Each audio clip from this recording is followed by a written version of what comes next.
이 영상은 대한민국 커스텀 순행 쿨링 파트너 토리시스템즈의 지원으로 제작되었습니다. 토리시스템즈에서 EK 워터블럭, 비츠 파워 등 해외 유명 순행 제품들을 만나보실 수 있습니다. 자, 아쿠아 스트림 펌프를 만든 아쿠아 컴퓨터사는 다양한 순행 부품을 만드는 회사이지만 그 중에서 유명한 것 중에 하나가 여기 보이는 이 아쿠아 에어로라는 팬 컨트롤러 제품입니다. 말 그대로 아쿠아 에어로는 순행과 아쿠아 에어로 공랭 시스템에서 여러 개의 팬을 효과적으로 자동 제어하는데 탁월한 성능을 보여주는 그런 장비입니다.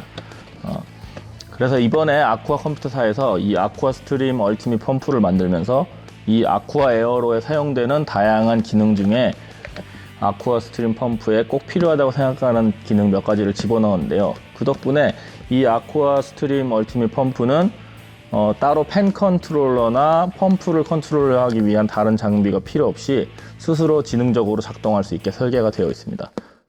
아쿠아 컴퓨터에서 나오는 아쿠아 에어로나 아쿠아 스트림 얼티밋과 같은 지능적 제어 장치들을 사용하기 위해서 중요한 것 중에 하나가 아쿠아 컴퓨터사의 소프트웨어 프로그램인 아쿠아 스위트입니다. 물론 아쿠아 스트림 펌프의 리뷰에서 보셨듯이 그 외부에 있는 버튼으로도 화면을 통해 그 장치를 설정을 할 수가 있지만 컴퓨터에서 아쿠아 스위트 소프트웨어를 이용하는 것이 훨씬 쉽게 펌프를 설정할 수 있습니다. 자, 일단 구글에서 아쿠아 스위트를 검색을 해볼게요. 자, 아쿠아 컴퓨터 홈페이지에 들어가면 자, 최신 버전이 2016-4네요. 이것을 다운로드 받으셔서 설치하시면 되고요. 저는 이미 설치가 되어 있으니까 실행을 해볼게요.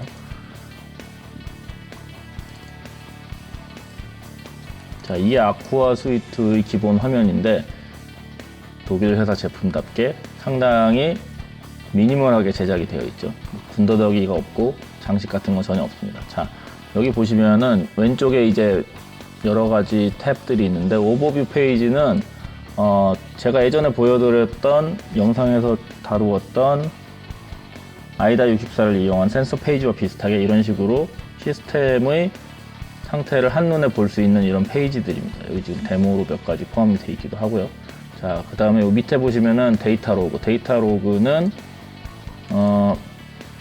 각종 센서가 부착이 되어 있죠. 아쿠아 에어로라든지 아쿠아 스트림 얼티밋 펌프 같은 경우에 각종 센서가 부착이 되어 있는데 그 센서의 데이터들을 이렇게 기록을 했다가 나중에 볼 수 있는 그런 기능이 마련되어 있고 그 다음에 요 밑에 보시면은 아쿠아 에어로, 제 시스템에는 아쿠아 에어로도 장착이 되어 있기 때문에 아쿠아 에어로가 나타나 있지만 여러분 같은 경우에 만약에 아쿠아 스트림 펌프만 설치를 하셨으면 이 아쿠아 스트림 얼티밋 탭이 나타날 텐데요. 자, 이번 영상은 역시 아쿠아 스트림 얼티밋에 관한 내용이니까 아쿠아 스트림 얼티밋 탭을 기준으로 설명을 하겠습니다. 아쿠아 스트림 얼티밋 탭을 열게 되면은 이렇게 몇 가지 서브 탭으로 나눠져 있는 걸 보실 수가 있는데 기본적으로 맨 처음에 하셔야 될 거는 시스템 탭에 들어가셔가지고 펌웨어를 업데이트를 하셔야 됩니다. 아쿠아 스위트 소프트웨어 같은 경우에는 매 새 버전의 소프트웨어에 새로운 펌웨어가 포함되어 있는 경우가 많기 때문에 아쿠아 스위트 소프트웨어를 업데이트 하신 다음에는 펌웨어를 업그레이드 꼭 하시면 돼요. 지금 제 장비 같은 경우에는 업그레이드가 끝나 있죠. 자, 그리고 한 가지 더 여러분이 주의하셔서 보셔야 될 게 지금 추가 기능들을 아쿠아 컴퓨터 홈페이지에서 구입을 하도록 되어 있어요. 그래서 제가 잠시 후에 보여드리겠지만 모든 기능을 사용하시기 위해서는 추가로 돈을 지불을 하셔야 됩니다. 자, 일단 펌프 탭부터 한번 살펴보도록 하겠습니다. 펌프 탭. 자, 펌프 탭에 보시면 펌프의 기본적인 상태가 이렇게 표시가 되고요. 지금 3000rpm으로 작동하고 있고 이건 이런저런 데이터가 보이고 그 다음에 밑에 이제 펌프의 작동 모드를 선택을 할 수가 있는데 여기 아쿠아 버스라는 거는 아쿠아 컴퓨터의 다른 장비에 지금 아쿠아 버스로 연결이 돼 가지고 그 버스에서 컨트롤을 받는 건데 만약 단독으로 사용하실 경우에는 아쿠아 버스 모드로 사용하실 필요는 없고 오토로 설정할 경우에는 펌프가 항상 최대로 돌아가더라고요. 최대치로 돌아가고 스피드 프리셋은 펌프 속도를 일정 RPM으로 정해놓고 쓰실 때 유용합니다. 대부분의 경우에 펌프를 그냥 프리셋으로만 놓고 쓰시는 경우도 많이 있어요. 이게 한 3000 3,500rpm 정도만 돼도 충분히 강하면서도 소음이 괜찮기 때문에 3,500rpm 정도 쓰시기도 하고요. 그 다음에 이제 보면은 옆에 있는 타겟 템퍼레처, 커브 컨트롤러, 플로우 요 세 가지는 추가로 구입을 하셔야 돼요. 이게 처음에 펌프를 작동시킨 후에 48시간, 그러니까 이틀까지는 무료로 테스트를 해보실 수가 있는데, 만약에 이제 그 시간이 지나게 되면 이 기능을 따로 구입을 하셔야 됩니다. 자, 그리고 마지막에 있는 이 de-aerate라는 거는 수로 안에 있는 공기를 제거하는 기능인데, 이걸 누르시게 되면 펌프가 섰다가 최대로 돌았다가 섰다가 반복을 하게 됩니다. 그러면 이제 수로 안에 있는 공기들이 쉽게 빠져나올 수 있게 해주는 기능이고요. 자, 일단 정지를 시키겠습니다. 자, 그 다음에 팬은 그 아쿠아 스트림 얼티밋 펌프에 보시면은 그 팬 단자가 있잖아요. 그 팬 단자에 연결된 팬을 조절할 수 있는 기능입니다. 자, 보시면은 마찬가지로 그 팬도 아쿠아봇을 통해 다른 기기에서 조정을 할 수도 있지만, 자, 파워 프리셋은 말 그대로 팬을 특정 퍼센티지로 계속 돌리는 거예요. 자, 밑에 보시면 모드를, 자, 3핀 팬을 주로 컨트롤할 때 사용하는 볼티지 컨트롤, 자, DC 컨트롤이라고도 많이 하죠. 그 다음에 4핀 팬을 컨트롤할 때 주로 많이 사용하는 PWM 컨트롤, 두 가지 중에 선택을 하실 수가 있습니다. 자, 이 모드는 다른 모드에서도 마찬가지로 작동을 하거든요. 자, 여기 보시면은 타겟 템퍼레처가 있고요. 자, 타겟 템퍼레처 같은 경우에는 펌프 모드에서는 구입을 따로 해야지 사용할 수가 있지만, 팬 모드에서는 그냥 사용을 할 수 있게 풀어놨습니다. 이 점은 상당히 괜찮은 점이라고 보이는 게, 보통 라디에이터에 장착된 팬들은 수온에 연동해서 조절하는 것이 합리적이거든요.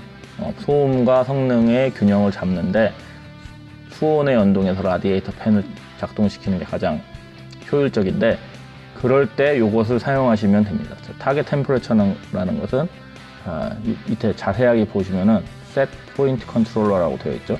set point controller라는 것은 어떤 센서에서 받아들이는 온도가 우리가 원하는 특정 온도로 유지가 되도록 자동으로 팬을 빠르거나 느리게 조절하는 기능입니다. 예를 들어서 지금 기본적으로는 워터 템퍼레처 인터널, 자, 아쿠아스트림 얼티밋 펌프 자체에 내장 수온 센서가 달려 있어요. 그렇기 때문에 다른 수온 센서를 굳이 연결을 하지 않으셔도 요거를 사용을 하시면 수온이 일정하게 유지되도록 팬 속도를 자동으로 조절을 해줍니다. 지금 예를 들어서 워터 템퍼러처 인터널이 33.6도잖아요. 현재 온도가. 자, 지금 여기에다가 목표로 하는 온도를 집어넣으면 그것에 따라서 자동으로 팬의 설정이 바뀌게 됩니다. 자, 한번 여기다가 30도를 입력을 해볼게요. 30도를 입력을 하면 이쪽에 보시면 자동으로 팬 컨트롤러 속도가 막 올라가고 있죠. 근데 지금 실제로 라디에이터에 팬이 연결된 상태가 아니기 때문에 이게 변하더라도 이 수치는 변하지 않을 겁니다. 근데 만약에 실제로 이게 만약에 원하는 온도에 도달을 했다. 원하는 온도가 34도면은 지금 원하는 온도가 낮은 상태가 되겠죠. 그렇게 되면은 이 팬 속도가 다시 서서히 줄어들게 될 겁니다. 여기 있는 이 드랍다운 메뉴에서는 수온이 변함에 따라서 팬 속도가 어느 정도나 빨리 변화할지를 정할 수가 있거든요. 자, 노멀 정도로 놓고 그냥 쓰시면 돼요. 자, 그래서 만약에 여러분이 아쿠아스트림 얼티밋 펌프를 시스템에 장착을 하셨다 그러면 저는 요것을 사용하시는 것을 권장을 드립니다. 라디에이터에 있는 팬들을 아쿠아스트림 얼티밋에 있는 팬 단자에 연결을 하고요. 그 다음에 수온을 여러분이 편안하게 사용하실 수 있는 수온에다가 목표 수온을 정하시면, 예를 들어서 요즘 날씨 같으면은 뭐 한 45도 정도를 최대치로 잡고, 자, 팬을 돌리시면 45도에서는 팬이 거의 안 돌겠죠. 자, 그 다음에 이제 마지막으로 요 컨트롤러가 있고, 그 다음에 팬에 대한 셋업을 해주셔야 됩니다. 자, 여기 보시면은 팬의 최대 속도, 요 최대 속도는 그렇게 큰 의미는 없어요. 왜냐하면 요 그래프에서 축이 어느 정도 길이가 될 것인가, 뭐 어느 정도 길이가 될 것인지를 그냥 정해주는 것이기 때문에 뭐 정확할 필요는 없고요. 그냥 여기다 뭐 2500 이렇게 입력을 하면은 요 축이 이렇게 2500으로 바뀌었죠. 자, 그래프를 보기 좋게 하기 위한 기능이라고 보시면 되고, 그 다음에 요 밑에 모드, 요게 중요하죠. 만약에 3핀 팬을 사용하신 경우에는 볼티지 컨트롤, 4핀 팬을 사용하시는 경우에는 PWM 컨트롤로 설정을 하셔서 쓰시면 됩니다. 자, 그 다음에 요 밑에 있는 스타트 부스트는 펜 중에서 예를 들어 30% 속도로 돌아가는 펜이지만, 돌릴 수는 있는 펜이지만 멈춰 있다가 시작할 때는 30%의 전력으로 시작을 못하는 펜들이 있어요. 그래서 스타트 부스트를 체크를 하게 되면 처음에 시작할 때 잠시 펜을 100%로 돌려서 펜이 시작할 수 있도록 만들어 줍니다. 자, 그다음에 이 밑에 있는 미니멈 파워랑 맥시멈 파워는 펜을 최저 어느 정도 속도로 돌릴 것이냐와 최대 어느 정도 속도로 돌릴 것이냐를 정하는 것이고요. 자, 만약에 이렇게 정해 놓으시면은 가장 느리게 돌 때는 35%, 가장 빠르게 돌 때는 100%로 돌게 됩니다. 자, 홀드 미니멈 파워라는 요 체크박스가 있는데, 요 체크박스를 체크를 해제를 하시면은 온도가 충분히 떨어질 경우에, 예를 들어서 35% 회전도 필요 없게 된다. 그럼 펜이 어떻게 되느냐? 멈춰버립니다. 자, 홀드 미니멈 파워를 체크를 하시면 말 그대로 최저 속도를 항상 유지를 하게 되는 거예요. 자, 홀드 미니멈 파워를 체크를 하시면 여기 위에다가 지금은 35%가 되겠죠. 그러니까 펜은 최저 35% 속도로 돌아가게 되고, 만약에 홀드 미니멈 파워를 체크를 없애시면 온도가 낮은 경우에는 펜이 꺼질 수도 있습니다. 만약에 라디에이터를 충분히 많은 용량을 사용하시는 경우에는 이 홀드 미니멈 파워를 끄셔도 아이들 상태에서는 충분히 냉각이 될 수도 있습니다. 자, 그래서 홀드 미니멈 파워는 한번 여러분의 시스템에 따라서 사용을 하시면 되고요. 그 다음에 커브 컨트롤러와 투 포인트 컨트롤러는 역시 추가로 구입을 해야 됩니다. 자, 그럼 요 추가로 구입해야 되는 품목들을 제가 한번 구입을 해서 보여드릴게요. 자, 만약 이제 시스템 요 탭에 가서 구입할 수 있는 것이 두 가지가 있어요. 버추얼 플로우 센서랑 어드밴스드 컨트롤러 패키지가 있는데, 버추얼 플로우 센서는 펌프 자체의 RPM하고 압력을 이용해서 유속을, 말 그대로 가상 유속계이기 때문에 유속을 가상으로 추측하는 거예요. 근데 제가 한번 사용을 해봤는데 정확도가 그렇게 좋지가 않더라고요. 왜냐하면 제가 시스템에 아쿠아 컴퓨터사의 다른 유속계가 달려있는데 그 유속계랑 비교했을 때 가상 유속계의 정확도가 그렇게 높진 않아요. 근데 하지만 만약에 시스템에 유속계가 하나도 없는 경우에는 가상 유속계가 시스템이 잘 작동하고 있는지 아닌지 정도는 충분히 판단을 할 수가 있습니다. 그런데 가장 문제는 뭐냐면은 이 가상 유속계가 가격이 비싸요. 15유로거든요. 15유로면은 지금 환율로, 자, 한번 볼게요. 15유로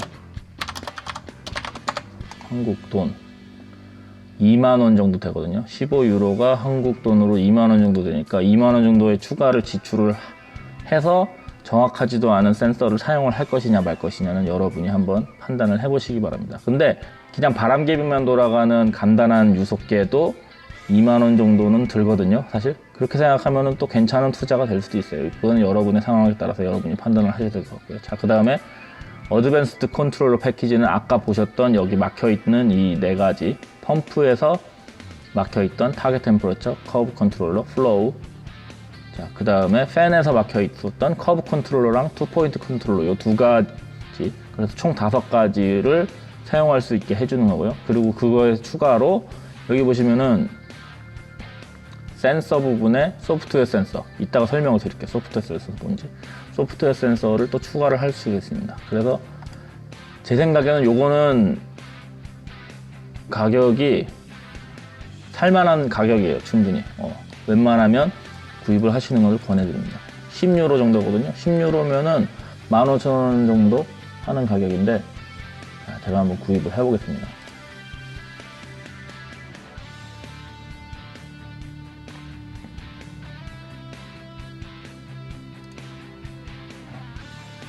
페이팔 계정을 사용해서 구입을 할 수가 있게 되어 있어요. 자, 페이팔 계정을 사용해서 이렇게 9.9유로를 지불을 하면 얼마 정도 되죠? 9.9유로면